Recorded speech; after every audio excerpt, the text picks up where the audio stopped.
Yaorana, Yaorana et Maeva, bienvenue les Manuiti. Alors, ce que j'avais ressenti, c'est que vous alliez vous joindre, plusieurs allaient se joindre en fait au fur et à mesure du programme. C'est pour ça que je l'ai laissé très ouvert et en plus c'était vraiment parfait puisqu'en fait là, le premier mois est quand même dans le silence, l'introspection et vous recevez du contenu, des exercices sans véritable possibilité d'interaction en tout cas entre vous. Alors avec moi bien sûr vous êtes ouverts et vous êtes beaucoup à m'avoir écrit soit ou dit des choses en direct pour ceux qui sont avec moi en ce moment, donc Aka, Martine et Alain. Je voulais un petit peu, puisqu'on arrive avec la pleine lune, vous faire un peu un bilan de ce qui s'est passé au niveau énergétique ces 15 prochains jours.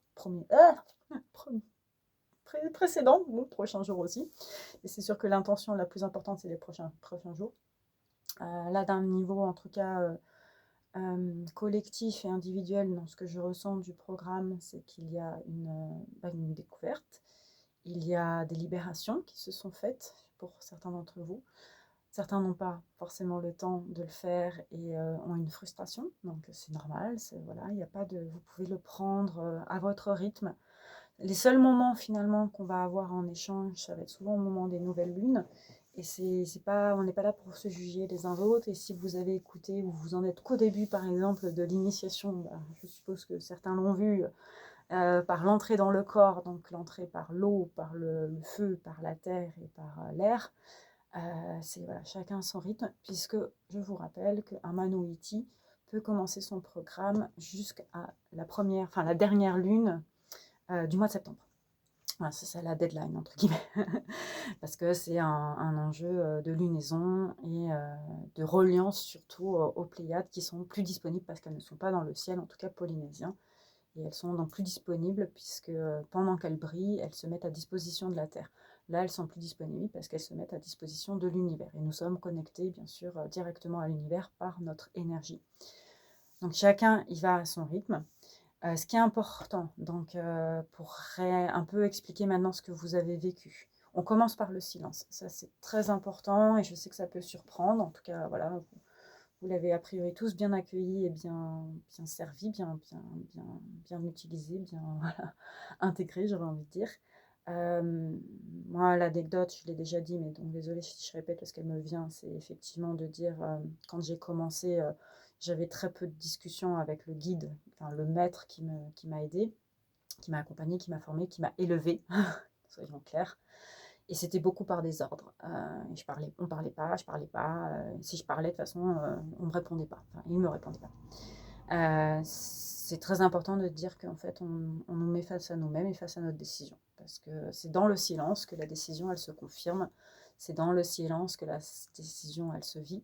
Et c'est aussi dans le silence que les intuitions, elles émergent. Et par rapport à ce que le maître peut nous faire, c'est aussi comme ça qu'on peut prendre position et mieux prendre des intuitions. Très vite après le silence, alors moi j'ai un peu accéléré hein, parce que j'ai fait certes 3 mois, mais en fait j'ai vraiment fait 4 mois moi d'initiation. J'ai fait 4 lunes. C'est pas parce que j'étais en retard ou plus rapide ou que c'était plus intense. C'est sûr que j'étais un petit peu, on va dire, bousculée parce que bah, je refusais la connexion depuis un certain nombre d'années. Donc il y a eu une certaine intensité qui a été nécessaire, mais qui est aussi relative à mon propre caractère. Et là, quand je posais cet enseignement, qui est donc une première pour moi, même s'il est dans ma tête depuis très longtemps, j'avais envie quand même de poser quelque chose qui soit rythmé par cette notion de la trinité des 3 mois. Et donc c'est vrai que le silence est vite amené dans la télépathie. Et en fait, la télépathie va aller avec ce silence et cette émergence des émotions et des intuitions qui passent par les éléments. Et donc c'est de faire travailler votre corps. Donc c'est aussi pour ça que c'est très important ce moment de silence où vous ne parlez pas trop avec le guide. Vous avez le droit de me parler, mais voilà, je ne vais pas forcément tout vous dire, tout vous expliquer, etc. Là, c'est le bon moment puisque la pleine lune arrive. Et c'est une manière de vous dire le but de la télépathie et le but des exercices que je vous ai fait faire par les éléments, que vous allez faire, puisque certains d'entre vous allez rejoindre le bateau en route, c'est vraiment de faire parler le corps. Faire parler les mémoires du corps, faire parler... Voilà. Et donc ça, j'aurais envie de dire ce que je vous ai donné. Je vous souhaite d'aller plus vite que moi peut-être, de l'utiliser le plus souvent possible en fonction de ce qui vous parle. Donc l'eau froide, l'eau chaude, le feu, utilisez vraiment le feu avec vous. Là, on va faire un rituel de feu. La terre, l'air, utilisez très, très souvent les éléments quand quelque chose émerge dans votre vie pour faire parler la mémoire cellulaire et le faire par vous-même. Alors ça, c'est vraiment l'axe du Mano-Iti. Après, vous pouvez aussi le faire avec quelqu'un d'autre. Donc, par exemple, par le massage. Le massage traditionnel, c'est excellent aussi pour faire ressortir des mémoires cellulaires. Les Rao, donc utiliser des médecines pour faire. Le but, c'est de faire ressortir la mémoire cellulaire. De un petit peu forcer l'accouchement. Alors, on sait que ça a des conséquences, mais parfois, voilà, c'est un petit peu ça l'intention derrière. Et pour, voilà, entre guillemets, augmenter vos capacités avec un côté un peu plus accéléré. Alors, voilà, je vous l'ai dit, pour moi, c'est un peu l'intention que j'ai mise, car j'ai cette sensation qu'il est temps qu'on soit de plus en plus nombreux à être connectés, visionnaires, Mano-Iti. Et puis, autre forme, bien sûr, de connexion aux énergies. Pas que Mano-Iti, mais Mano-Iti fait partie des outils. Ce qui est important de dire maintenant, donc vous avez déjà dû voir, ou certains l'ont vu, parce que je sais que certains ont commencé à les voir, les premiers enseignements, c'est mignon, intellectuels. Donc le premier que j'ai posé, c'est Pono. J'ai pas encore posé, parce que justement je voulais faire un peu de libération, je voulais vraiment tout poser tout de suite, mon côté très, on deliver, on fait, et on m'a complètement mis un stop et on m'a dit non, parce que sinon ils vont tout regarder et le but c'est qu'ils restent encore dans le corps. Donc, les enseignements qui suivent le Pono, qui sont donc le Makriya, la loi de la concentration, le Tahi, la loi de l'unité, et Fenwa, la loi de l'ancrage, vont arriver après, sur en tout cas l'espace commun, après la pleine lune.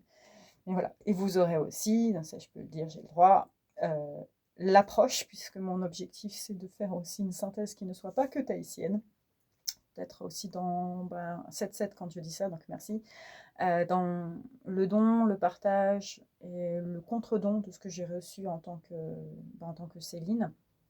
Et c'est important pour moi de dire que tout ce que j'ai appris en vivant au Maroc m'a donné une ouverture en fait au sacré, alors que j'avais déjà beaucoup en moi, et que là j'ai pu exprimer alors à la fois avec l'oracle des djinns et aussi avec l'oracle de Maktoub qui va arriver en début 2027. Ça y est, on a le droit de le dire, c'est officiel, puisqu'on est en train de signer les BAT, etc., et que c'est protégé. Donc ce que vous allez aussi avoir dans l'enseignement, c'est une approche des piliers de l'islam. C'est le moment où on dit non, le but c'est pas de vous convertir à l'islam, il y a tout de suite un espèce de relent qui doit venir de Youssef, mon éditeur, c'est pas grave, c'est comme ça, on accepte, mais qui font résonance, il n'y a pas de mais d'ailleurs, cela fait résonance avec les enseignements polynésiens, et notamment si on n'en prend que 4, voilà, les cinquièmes, parce que dans les deux il y a 5 en fait, on les garde pour après.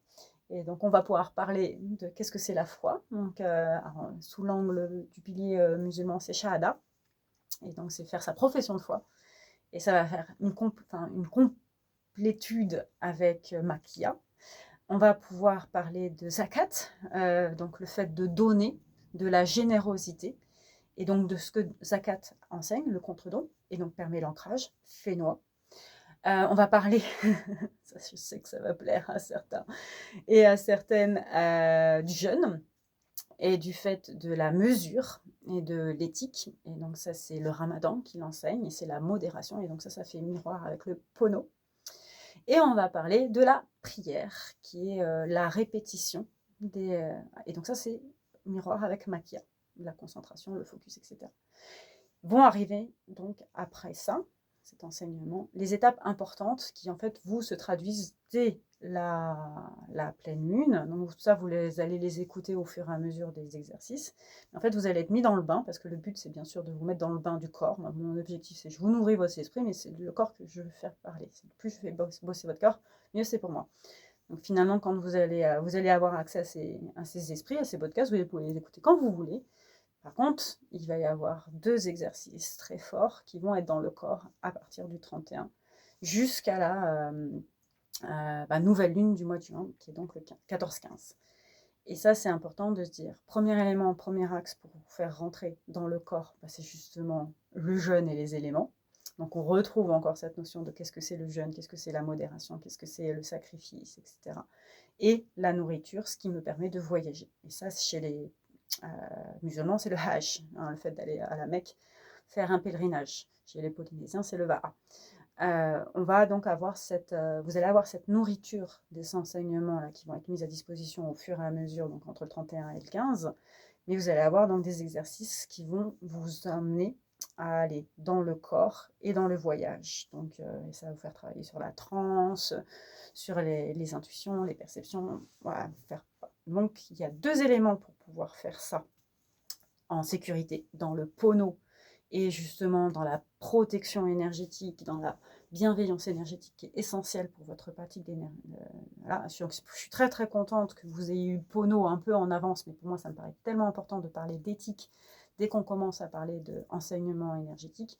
Pour moi, on ne peut pas commencer. Voilà. Et en plus, même si mon maître ne me parlait pas beaucoup, je peux vous dire qu'il y avait une éthique, parce qu'elle n'était pas expliquée, mais il y avait une éthique. C'est la manière dont on se comporte, la manière dont on traite la nature, dont on salue la nature, dont on salue l'intention. Enfin voilà, ça c'est les éléments concrets de l'éthique.